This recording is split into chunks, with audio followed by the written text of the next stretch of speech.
Здравствуйте, меня зовут Евгений Калямов, и сегодня я вам расскажу про обработку вашей собаки от паразитов. Сейчас у нас за окном апрель месяц, начало апреля, и уже очень много снега стаяло, появились большие огромные проталины, а в некоторых местах даже новая зелененькая травка растет. А это означает, что скоро появятся или уже появились клещи. Чем опасны эти маленькие твари для ваших питомцев? При укусе разными способами эти насекомые могут передать вашему питомцу таких паразитов, как, например, бабезии. И эти паразиты вызывают заболевание пироплазмоз. Вообще клещи переносят достаточно много заболеваний инфекционных. Я где-то встречал в статьях научных, что их где-то порядка 40 может быть, но для собак самое опасное это бабезиоз или пироплазмоз. Также это может быть анаплазмоз, эрлихиоз и боррелиоз. Все эти заболевания достаточно тяжело протекают у собаки и могут быть опасны или даже летальны. Лечение для них есть, но лечение также от пироплазмоза, например, достаточно токсично. Вылечить пироплазмоз и последствия от этого заболевания достаточно сложно, не представляется возможным в некоторых случаях. Поэтому, если у вас рабочая собака, то она будет иметь некоторые снижение рабочих качеств после. Вылечить ее можно, но вы можете опоздать с началом лечения, и это тоже некоторая проблемка. Вот, поэтому, чтобы защитить собаку, мы обрабатываем ее. Более подробно об этих заболеваниях вы можете посмотреть в интернете. Просто первый попавшийся сайт в поисковике выдаст вам нормальную подготовленную статью, подготовленную ветеринарными врачами. Прочтите ее, будет полезно. Чтобы защитить вашу собаку от заражения, нужно соблюдать несколько простых правил. Общепринятая тактика защиты такова: просто не дать собачке быть укушенной клещом. Для реализации этой тактики мы используем несколько правил. Первое правило: обрабатывайте вашу собаку инсектоакарицидными средствами. О них я расскажу чуть позже. Второе правило. Когда вы выходите в зону, в которой достаточно распространены клещи, может быть это лес, может быть это луг или поле, в нашей местности их достаточно много, лагерный сад, поля за городом, любой лесочек. Обрабатывайте собачку дополнительно спреем-репеллентом или спреем с также инсектоакарицидными средствами. О них я тоже расскажу позже. Третий пункт. Периодически на прогулке осматривайте вашу собаку. При обнаружении клеща на собаке аккуратно снимайте его и уничтожайте огнем. Если ваша собачка имеет повышенную волосатость, то имеет смысл брать с собой самый обычный гребень. Это пластиковый, вы можете взять металлический. Если же клещ все-таки успел укусить вашу собачку, присосаться к ней, то в зоомагазинах или ветаптеках существуют специальные выдерги. Они можете повесить их на ключ как брелок. Они похожи на обычную монтажку. Маленькая пластиковая штучка. При помощи ее очень удобно вытаскивать клеща из собаки. Либо это можно сделать обычным пинцетом. Если он у вас есть, берите его с собой. Случай из жизни. Мы с собакой гуляли в лесу, и проходя мимо узкой тропинки, вокруг которой было очень много травы, мой пес снял порядка 4 клещей с травы, а я с него, соответственно. Когда я отпустил его дальше, через еще метров 100 мы нашли еще 3. Поэтому осматривайте собаку в процессе прогулки, а обязательно перед посадкой собаки в машину или перед входом в дом. Пара фактов о клещах, которые вам необходимо знать. Клещей бывают несколько типов. Мы не на уроке биологии, чтобы их разбирать. Нас интересуют в основном иксодовые, это лесные, и луговые клещи. Они немножечко по-разному выглядят, но каждый из них опасен для собаки почти одинаково. Клещи живут в лесной подстилке или в траве.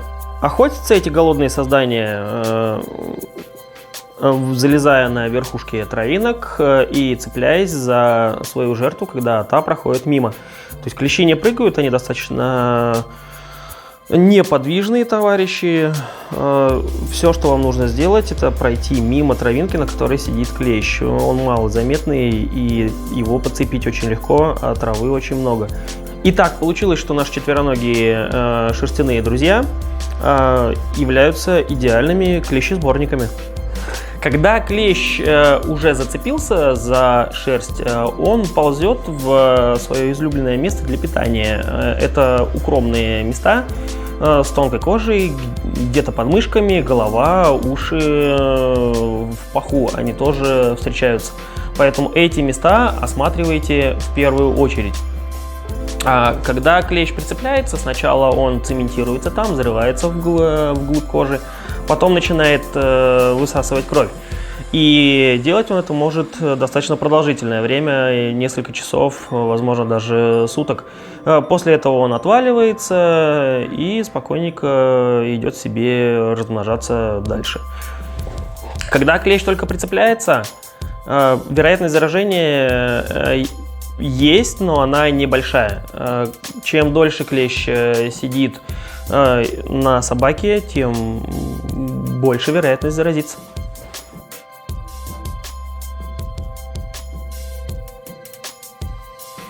Теперь пара слов об обработках. Группа средств, которые защищают наших домашних питомцев от клещей и блох, называются инсектоакарициды. Это средства, которые, попадая в организм клеща, вызывают у него паралич и, соответственно, таким образом защищают нашу собаку от именно укуса.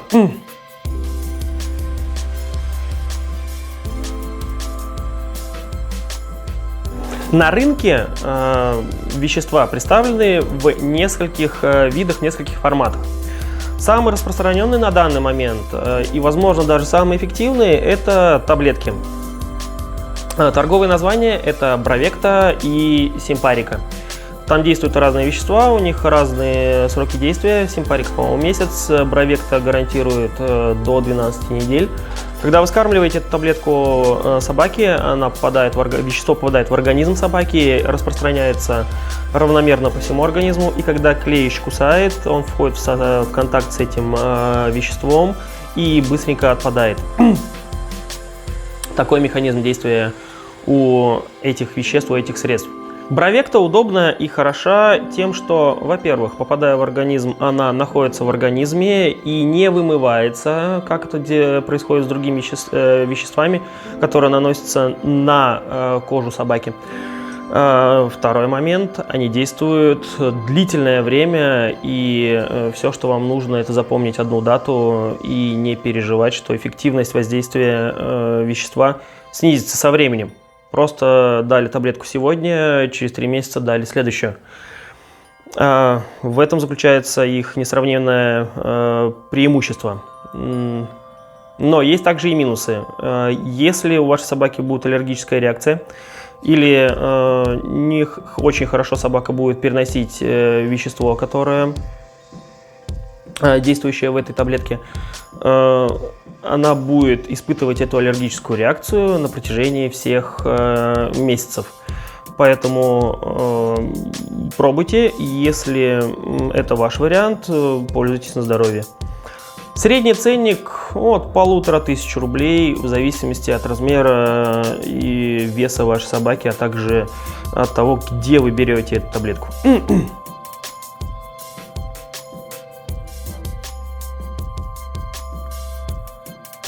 Второй вариант – это ошейники. Ошейники выполнены из специального полимера, которые со временем отдают действующее вещество на кожу собаки, таким образом защищая ее длительное время. Из торговых марок это Killtix, Advantix, Bars и Foresta. В случае с этим средством обработки нужно внимательно читать инструкцию. Они все различаются по длительности действия и по действующим веществам. Действующие вещества могут быть в разных ошейниках разные. Самый длительный, по-моему, Foresta, там до 7 месяцев, но это не точно. У ошейников также есть удобство в применении. Все, что вам нужно сделать, это одеть ошейник на собаку и заменить его по истечении срока годности.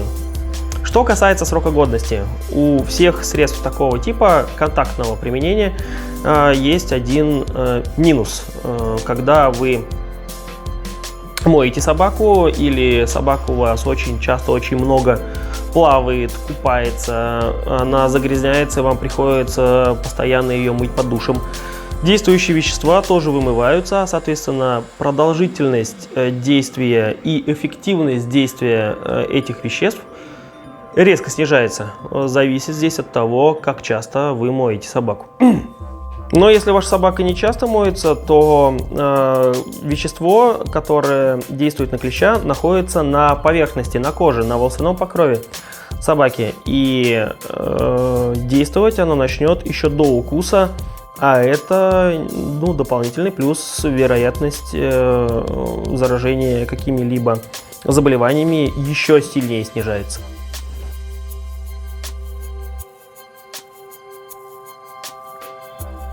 Третий вариант.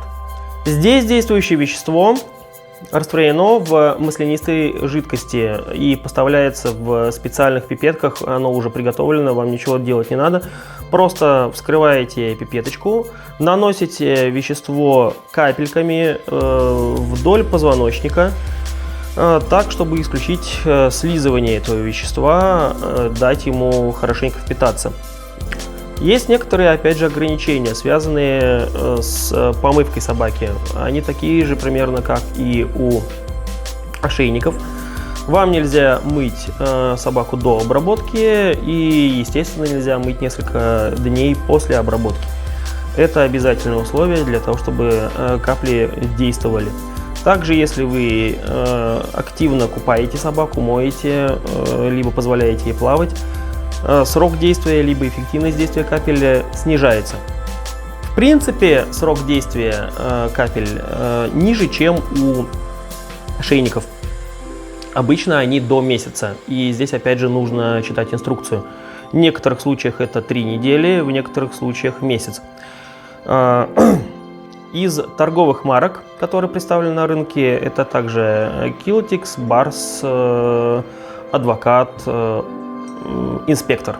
Средний ценник от 500 рублей и выше. Чем лучше действующие вещества, чем лучше сам препарат, тем, естественно, он дороже.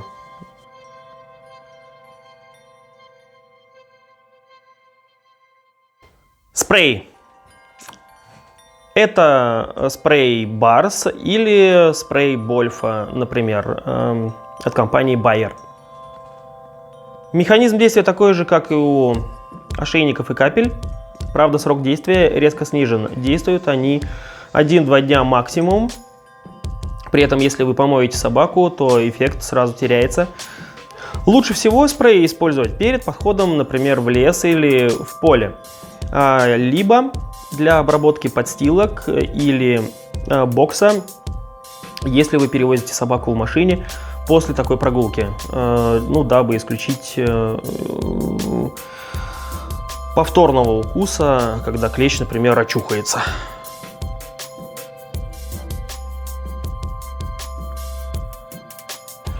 Если вы живете в местности, активно зараженной клещами, густонаселенной клещами, то вы можете пробовать комбинировать средства. Например, одевать на собаку ошейник и периодически обрабатывать ее спреем перед выходом на прогулку. Никто вам это не запрещает. Главный момент в том, чтобы действующие вещества были разные. Здесь очень внимательно нужно читать инструкцию, иначе будет передоз какого-либо вещества.